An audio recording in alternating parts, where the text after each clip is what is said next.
اس لیے تو میں ان کرداروں کا نام لیتا ہوں. جنرل باجوہ صاحب، آپ کو اس حکومت کی تمام ناکامیوں کا حساب دینا ہے. جنرل فیض صاحب، آپ کو جواب دینا ہے کیوں آپ نے نواز شریف اور اس کی بیٹی مریم نواز کو جیل میں رکھنے کی درخواست کی، کیوں آپ نے اپنے حلف کی خلاف ورزی کی. ہماری کردار کشی کرنا چھوڑ دو. اگر ہم نے آپ کی شروع کی تو پتہ نہیں پاکستان بننے سے آج تک کتنے جنرلوں کی شروع ہو جائے گی. میرے جرنیلوں نے پاکستان کی تاریخ میں کتنی دفعہ آئین کو ذبح کیا ہے، جمہوریت کو ذبح کیا ہے. لہذا فوج کو فوری طور پر اپنی پوزیشن واضح کرنی چاہیے. جو شناختی کارڈ ان کے پاس ہے نا پاکستانی ہونے کے لیے، وہی میرے پاس ہے. یہ جو سمجھتے ہیں نا کہ ہم کوئی ماورائے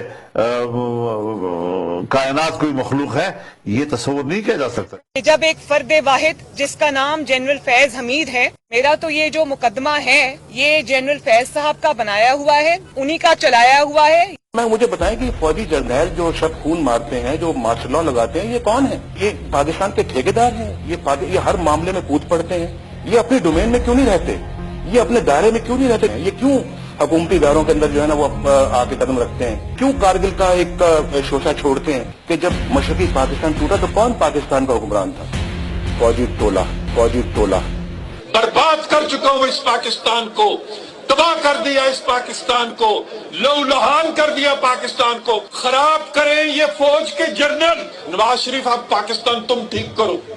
ہمارے سارے سماج دشمن عناصر ان ایجنسیوں کی پیرول پہ ہیں. ہمارے ملک کے تمام بدماش سماج دشمن عناصر جناب اسپیکر ہماری ایجنسیوں کی پیرول پہ ہیں. اور ابھی نندن کی کیا بات کرتے ہیں؟ مجھے یاد ہے چیف آف آرمی اسٹاف تشریف لائے، پیر کانپ رہے تھے، پسینے ماتھے پہ تھے، اور ہم سے شاہ محمود صاحب نے کہا کہ خدا کا واسطہ ہے اب اس کو واپس جانے دیں، چونکہ 9 بجے رات کو ہندوستان پاکستان پہ اٹیک کر رہا ہے. وہ کوئی ہندوستان نے اٹیک نہیں کرنا تھا، کچھ نہیں ہونا تھا، صرف گھٹنے ٹیک کے ابھی نندن کو واپس بھیجنا تھا. واضح طور پر ہماری بات سن لی جائے کہ اگر کسی کے دل و دماغ میں ملک پر مارشل لا مسلط کرنے کا ارادہ ہے، یہ صرف اپنے خلاف محاذ بنانے کا سبب بن سکتا ہے.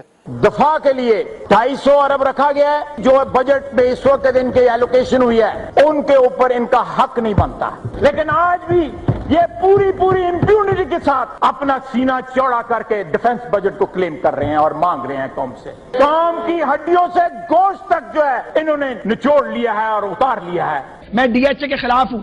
میں سمجھتا ہوں کہ فوج کو پلاٹ نہیں بانٹنے چاہیے، جرنیلوں کو پراپرٹی ڈیلر نہیں ہونا چاہیے. پاکستان ڈیموکریٹک الائنس کی قیادت بیٹھ کر لانگ مارچ کا اعلان کرے گی، اور یہ بھی آپ کو بتا دوں کہ اس بات کا بھی فیصلہ کرے گی کہ لانگ مارچ اسلام آباد کی طرف کیا جائے یا لانگ مارچ راولپنڈی کی طرف کیا جائے.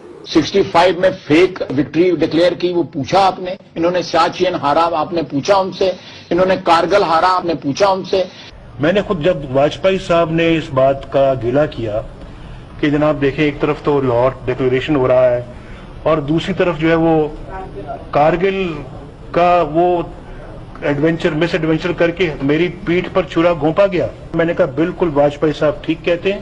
کوئی سیاستدان، کوئی حکمران اس وقت تک ملکی خزانہ نہیں لوٹ سکتا، اس وقت تک وہ کرپشن نہیں کر سکتا جب تک کہ پاکستان کی اسٹیبلشمنٹ اور بیوروکریسی اس کو سپورٹ نہ کر رہی ہو. جب تک ہماری اسٹیبلشمنٹ اور بیوروکریسی سیاستدانوں کے کرپشن کے لیے ماحول نہیں بناتی، ان کو اس پر آمادہ نہیں کرتی، اس کی ترغیب نہیں دیتی، اس کا لالچ اس کو نہیں دیتی، سیاستدان خود اکیلے کبھی بھی کرپشن نہیں کر سکتا.